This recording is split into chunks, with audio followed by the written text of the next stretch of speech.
24 বছর, পুরো 24 বছর অপেক্ষা করতে হয়েছে ব্রাজিলকে। অবশেষে বিশ্বকাপের নকআউটে পিছিয়ে পড়েও জয়ের স্বাদ পেল সেলেসাওরা। জাপানের বিপক্ষে প্রথমার্ধে পিছিয়ে পড়েছিল ব্রাজিল।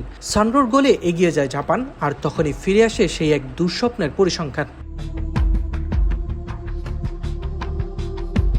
2002 সালের পর বিশ্বকাপের নকআউটে পিছিয়ে পড়ে আর কখনোই জিততে পারেনি ব্রাজিল, কিন্তু এবার ইতিহাস বদলে দিয়েছে তারা।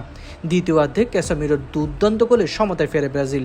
এরপর যখন ম্যাচের অতিরিক্ত সময় শেষ মুহূর্তে পৌঁছায়, ঠিক তখনই মার্টিনেলির জয়সূচক গোলে 2-1 ব্যবধানে অসাধারণ এক প্রত্যাবর্তনের গল্প লেখে 5 বারের বিশ্ব চ্যাম্পিয়নরা।